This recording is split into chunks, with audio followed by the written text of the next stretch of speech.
आपण पाहत आहात प्रेस मीडिया न्यूज। राज्यात महायुतीचे सरकार पुन्हा आल्यापासून सातत्याने प्रशासकीय अधिकाऱ्यांच्या बदल्या सुरू आहेत। नवीन वर्षात हे देखील बदल्यांचं सत्र सुरूच आहे। गेल्या 2 महिन्यात जवळपास 56 अधिकाऱ्यांच्या बदल्या करण्यात आल्यात। यानंतर आज 18 फेब्रुवारी रोजी पुन्हा एकदा राज्य सरकारनं भारतीय प्रशासकीय सेवेतील 9 संधी अधिकाऱ्यांच्या बदल्यांचे आदेश जारी केलेत।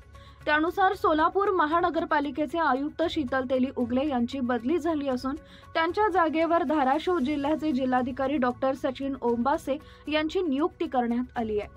मात्र शीतल उगले यांना अद्याप कोणतीही पोस्टिंग दिलेली नाहीये। सचिन ओंबासे हे 2015च्या बॅचचे IAS आहेत, त्यामुळे ते मूळचे सातारा जिल्ह्यातील आहेत। यापूर्वी ते वर्धा जिल्हा परिषद मध्ये मुख्य कार्यकारी अधिकारी होते। त्यानंतर त्यांची नियुक्ती धाराशिव जिल्ह्याच्या जिल्हाधिकारीपदी झाली। शीतल तेली उगले यांनी शहरातील अतिक्रमण हटाव मोहीम जोरदारपणे राबवली। श्री सिद्धेश्वर सहकारी साखर कारखान्याची चिमणी पाडण्याची डेअरिंग त्यांनी केली, त्यामुळे त्या सोलापुरात कायम चर्चेत राहिल्या। ब्युरो रिपोर्ट सूरज पारवे।